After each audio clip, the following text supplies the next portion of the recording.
Buenos días, chicas, chicos.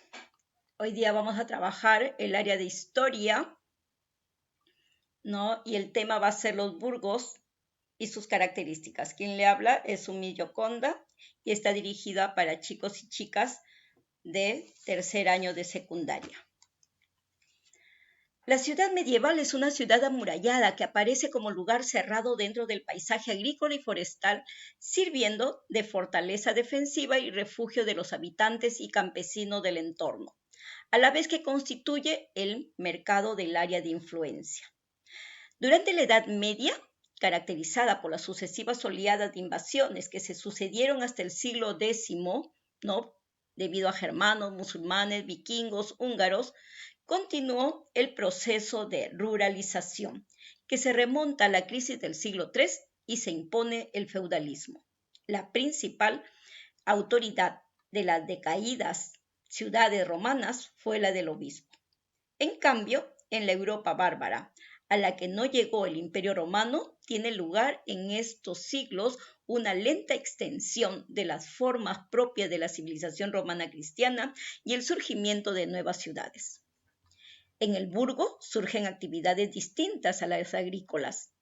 Florece una economía monetaria y la especialización de los trabajos llamados gremios.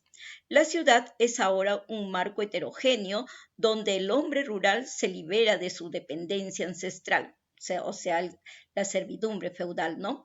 Gracias al anonimato y a las posibilidades que ofrece la ciudad como centro de producción de los distintos saberes de la época. Las universidades también juegan a partir de los siglos XII y XIII un papel destacado en el desarrollo de la cultura que se refleja en las ciudades, sobre todo en los conjuntos urbanos que aparecen junto a ellas. Las ciudades más prósperas de la Baja Edad Media debieron su desarrollo al comercio, a la larga distancia que reconstituyó sus rutas a partir de las cruzadas y el avance de los reinos cristianos frente a los musulmanes en la Reconquista española y el sur de Italia, ¿no? Llamado los normandos en Sicilia. Eso permitió que ciudades-estados del norte de Italia como Venecia, Pisa y Génova experimentaran un gran auge y de forma similar otros puertos del Mediterráneo occidental como son Nápoles, Barcelona, Valencia o Marsella. Entonces veamos en qué consiste la definición de los burgos. Si nosotros observamos las tres primeras imágenes de aquí, vamos a ver que no podemos decir que son feudos, no son feudos, pero sí tienen otra característica distinta, ¿no? Están rodeados, están cercados y acá adentro no hay agricultura, ¿no? No hay agricultura, por lo tanto son lo que nosotros conocemos con el nombre de burgos, los que yo les expliqué cuando está terminando esta sociedad feudal, ¿no? Y la gente ya no quería pertenecer, ya no quería trabajar en el campo porque era una sobreexplotación, entonces muchos de ellos salen y se ubican a los contornos, ¿no? A los contornos de los feudos. Y ahí es donde se van a formar estos burgos. Entonces, fíjense cómo se van a formar después que trabajaron las tierras, pero se cansaron de la explotación y entonces van a empezar a formar estos burgos. ¿Qué eran estos burgos? Estos eran los antiguamente y miren luego siglos después estos burgos cómo cambiaron, ¿no? Fueron muy distintos a los que estamos observando acá. Nos dicen que eran los asentamientos urbanos que empezaron a surgir en Europa con la apertura comercial que tuvo lugar a fines de la Edad Media. Estos burgos eran en un principio pequeñas aldeas que al crecer en tamaño y en población empezaban a desarrollarse y aumentar en número de sus edificaciones y servicios. Los burgos medievales son los que darían lugar luego a las ciudades típicas de la era moderna. Ahí tenemos. Esos burgos van a dar luego origen a nuestras ciudades modernas. Y estos son los burgos que se fueron transformando. De los que vemos aquí, se fueron transformando siglos después. Nos dicen que la palabra burgos proviene del latín burgus, que significa alto, elevado, torre, ciudadela. Muy bien. ¿Cómo es que describimos un burgo en la Edad Media? Nos dicen que a pesar de que cada burgo medieval tenía rasgos propios, la mayoría compartía ciertas características. Eran recintos amurallados, miren estas imágenes que tenemos aquí amurallados.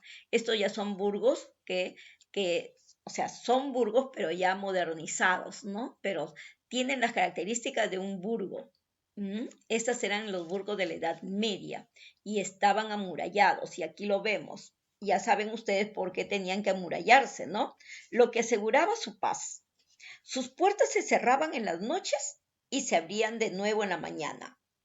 En su interior, las casas casi siempre tenían 3 pisos, ¿no? Si nosotros miramos aquí, sus casas tenían 3 pisos.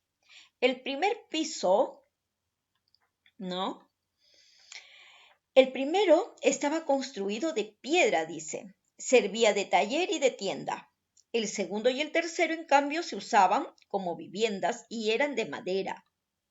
Entre los edificios urbanos destacaban las iglesias, el palacio episcopal, el palacio comunal, que fue la sede administrativa de la ciudad. En el centro de la ciudad, o cerca de una de sus puertas de acceso, solía encontrarse la plaza del mercado, o sea, el mercado, y nosotros acostumbramos a decir, mami, ya vengo, me voy a la plaza. ¿Qué es la plaza? El mercado. Las calles eran estrechas y por ello oscuras. No había sistema de alcantarillado, por lo que las ciudades solían tener malos olores, guácale. La gente se abastecía de agua en pozos y canales. Claro, no tenían el desagüe, entonces todos los desechos los tiraban, ¿no? Los tiraban fuera de ellas, fuera de las casas. Muy bien, así era un burgo en la Edad Media. ¿Qué características tenía esta vida urbana en los burgos? La vida urbana en la Edad Media fue en Europa prácticamente inexistente. O sea, la vida urbana en Europa no existió. La mayoría de las ciudades romanas quedaron convertidas solo en centros de administración eclesiástica.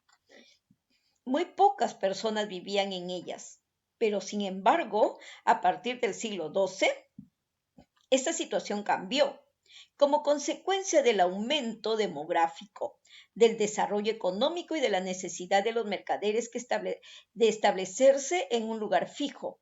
Las ciudades recobraron su importancia. Miren, esta es una imagen, ¿no? Dibujada. Y aquí está, en el primer piso estaba el taller o la tienda, y en el segundo piso y tercer piso estaban las habitaciones, ¿no? Ahí ya vivían estos mercaderes. Y así. Y luego las calles las agarran para poder vender sus productos. Miren, este es un burgo, ¿no? La gente con sus productos salía. Y esta es un burgo, ¿no? Es una foto que todavía existe, ¿no? Es la ciudad más pequeña del mundo, pero aquí ustedes encuentran una ciudad y esta ciudad es recontra visitada. ¿Por qué? Por el turismo, ¿no? Porque esta es la expresión de una ciudad en un inicio, pero ya modernizado. Muy bien. Veamos quiénes eran esos mercaderes de las ciudades. Fíjense, el desorden, el caos, ¿no? Parece la Victoria esto. Y cómo dejan todo sucio, ¿no? Como todo sucio dejaban. Veamos. El poderío económico de los mercaderes estuvo estrechamente vinculado al desarrollo de las ciudades, que fueron sus centros de negocios. En el siglo XIII, las ciudades estaban dominadas por ellos. Los grandes mercaderes, a los que a veces se unieron los nobles, ocuparon los puestos de gobierno y constituyeron un patriciado urbano que controló la vida municipal y que no encontró oposición violenta hasta la crisis del siglo XIV. Este patriciado también monopolizó la dirección económica de las ciudades.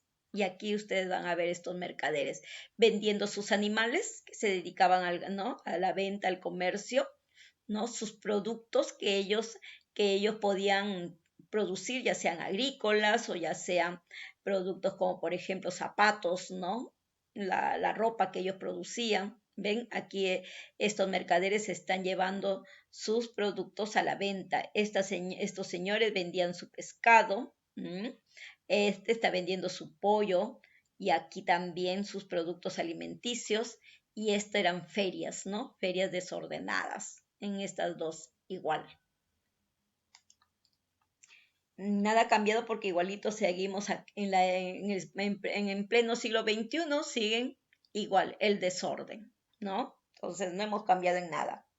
El renacimiento de la artesanía. El atractivo de las ciudades medievales aparecieron sobre los campesinos la liberación del campo.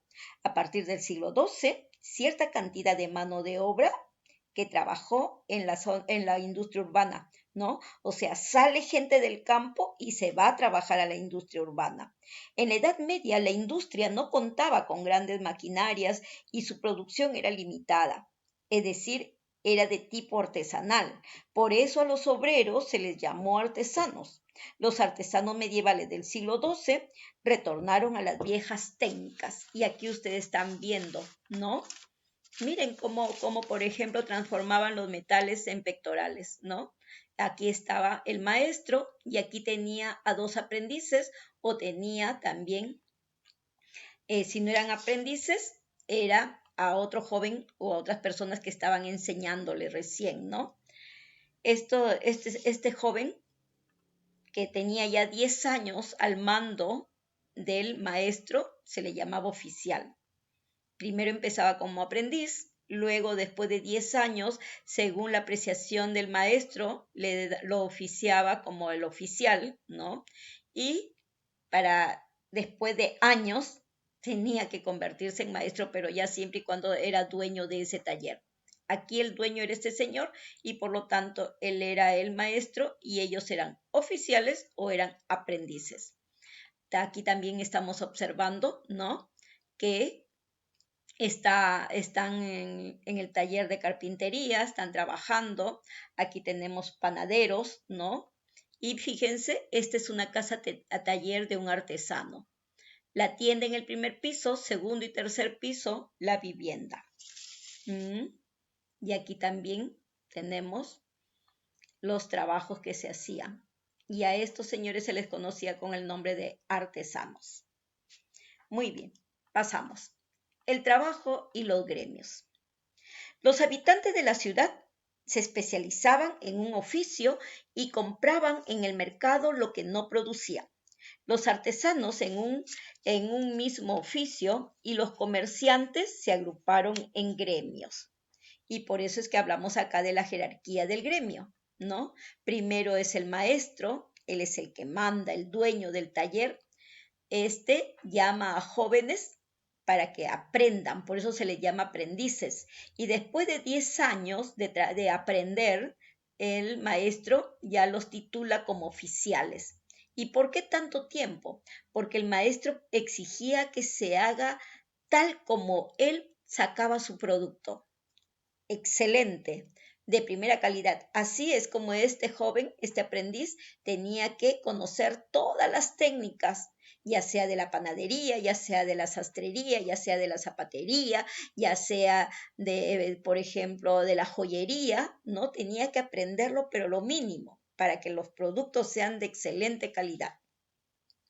Entonces los gremios fijaban los procedimientos de fabricación, las normas laborales, las horas de trabajo y los salarios. También aseguraban la destreza en el oficio. Se accedía el grado de oficial tras un aprendizaje de 10 años como mínimo en el taller de un maestro. Así, los productos eran semejantes en calidad y en precio. Nadie podía ejercer un oficio si no pertenecía al gremio respectivo. Los gremios eran muy poderosos y frecuentemente se enfrentaron con violencia por el control de la ciudad. Fíjense, aquí tenemos, estos eran zapateros. Este señor está trabajando, ¿no? El cuero, la curtiembre. Aquí hay una jerarquía dentro del gremio. Y este señor que está aquí todo molesto y el otro asustado era el barbero. ¿no? Que le cortaba el cabello y que lo rasuraba. Por eso el hombre está asustado y con dolor porque le estará haciendo doler, pues, ¿no? Y la cara de pocos amigos el señor. Muy bien. ¿Quiénes eran los burgueses?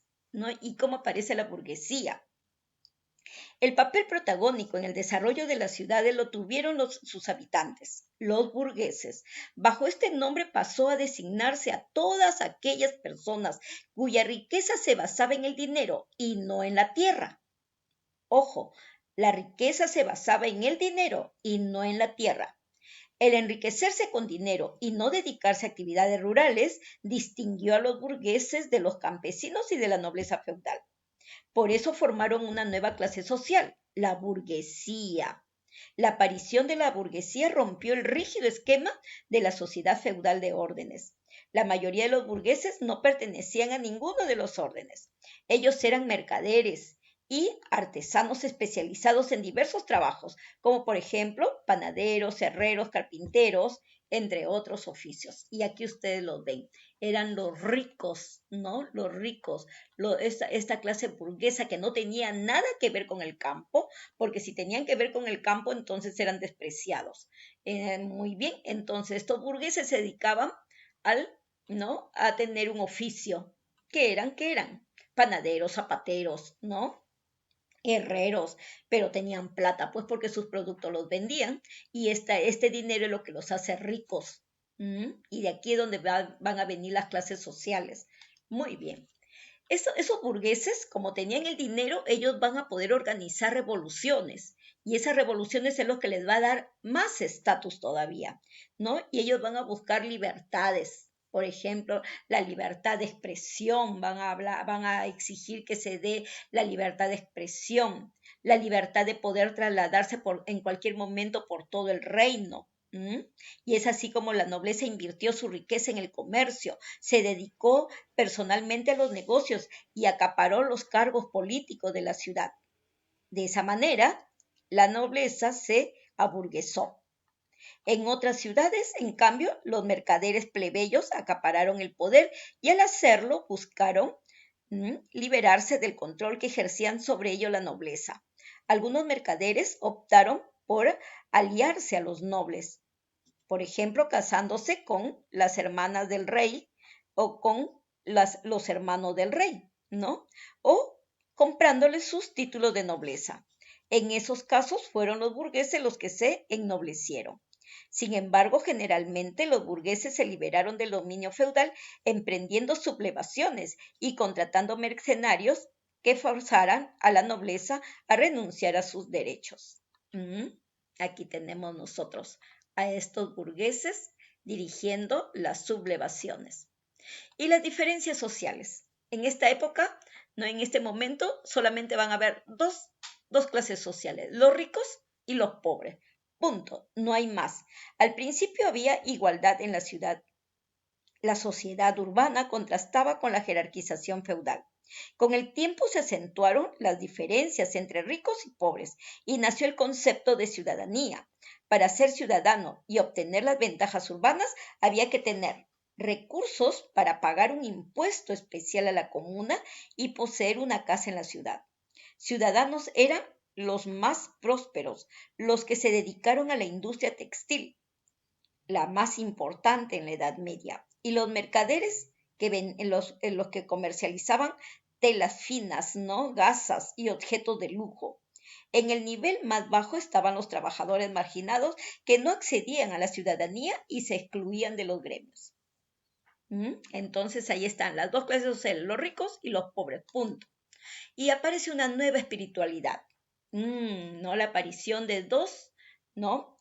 De dos órdenes religiosas como fueron los franciscanos, los de marrón, y los dominicos, los de blanco y negro. Desde el punto de vista religioso, el contraste entre ricos y pobres provocó una necesidad de reforma.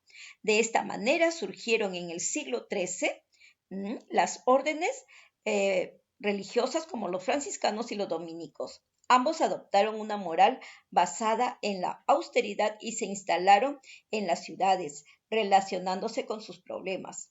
Sus ocupaciones principales fueron la prédica y la enseñanza. Muy bien, chicas, chicos. Entonces espero que les haya gustado la clase, ¿no? Y que hayamos aprendido algo. Entonces nos vemos para la siguiente y cuídense, por favor. Muchas gracias con todas y todos.